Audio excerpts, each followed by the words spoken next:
ఒంటి నిండా బట్టలు వేసుకుంటే రేప్ జరగదా అంటే వాడు ఫుల్ బాటిల్ తాగేసి రోడ్డు మీద నిలబడి ఒంటి నిండా బట్టలు వేసుకున్న వాళ్ళైనా ఏముంది, పసిపాప అయినా ఏముంది, వాడు చేసేస్తాడు, అసాల్ట్ జరుగుతుంది.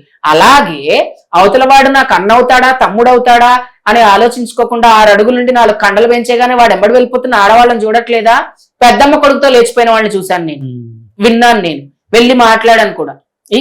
ఇవన్నీ చూస్తున్నప్పుడు ఇటు స్త్రీలకి సేఫ్టీ లేదు, మగవాళ్ళకి కూడా సేఫ్టీ లేదు. ఎప్పుడు ఎంతసేపు స్త్రీలకి సేఫ్టీ కొంచెం ఎక్కువ లేదు, మగవాళ్ళకి కొంచెం తక్కువ. బట్ వాళ్ళపైన కూడా క్రైమ్స్ జరుగుతున్నాయి.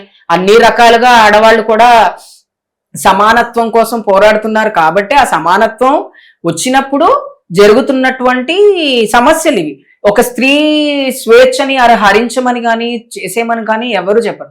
గుళ్ళో దేవుణ్ణి చూస్తున్నాం, అమ్మవారిని చూస్తాం, అమ్మవారి వక్షస్థలం మాత్రమే కవర్ అయ్యి సర్వం అమ్మవారి ఇలా కనపడుతూ ఉంటారు. మనం అమ్మవారు కనపడరా? మోహిని కావచ్చు, కాళీ కావచ్చు, అమ్మవారికి బట్టలే ఉండవు. వాళ్ళందరినీ చూసి దండం పెట్టుకుంటున్నాం. మనం వేరే ఆడవాళ్ళని చూసి ఎందుకు దండం పెట్టుకోలేకపోతున్నాము అంటే మన మైండ్ ని మనం కంట్రోల్ చేసుకోలేకపోతున్నాం. మన మైండ్ ని మనం కంట్రోల్ చేసుకున్నప్పుడు ప్రతి ఆడవాళ్ళలో మనకు అమ్మ కనపడుతుంది.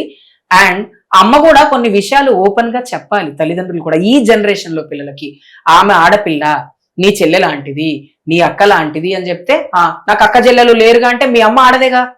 అక్క చెల్లెలు లేని వాళ్ళకి అమ్మ అయితే ఆడదే కదా. ఇలా మనం కమ్యూనిటీ, మన సొసైటీని కొంత ఆడవాళ్లకు ఉన్నటువంటి గొప్పతనం గురించి, అమ్మతనం గురించి, నాన్న గురించి, భార్య గురించి, భర్త గురించి చెప్పగలిగితేనే తప్ప అప్పటి వరకు ఈ నాన్ బైనరీ థింగ్స్ జరుగుతూనే ఉంటాయి. స్వేచ్ఛ అందరికీ ఉంది. పక్షికి స్వేచ్ఛ ఉంది, కుక్కకి స్వేచ్ఛ ఉంది. అట్లాని మనం బాగా గమనిస్తే జంతువులకు కూడా సేఫ్టీ లేదు కొంతమంది వల్ల. అవునా? కొంతమంది మగవాళ్ళు లైంగిక దాడి జంతువులపై చేస్తున్నారు, ఆడవాళ్ళు కూడా లైంగిక దాడి చేస్తున్నారు. చేయట్లేదా? అప్పుడు ఓన్లీ మగవాళ్లే చేస్తున్నారు, ఆడవాళ్ళు చేయట్లేదు అని అనడానికి లేదు కదా. ఒకళ్ళు చేసినా అందరు చేసినట్టే కాబట్టి చేస్తున్నారు. కాబట్టి కేవలం మన మైండ్ ని మనం కంట్రోల్ చేసుకోలేకపోవడం వల్ల ఈ కాంట్రవర్షియల్స్ వస్తాయి తప్ప.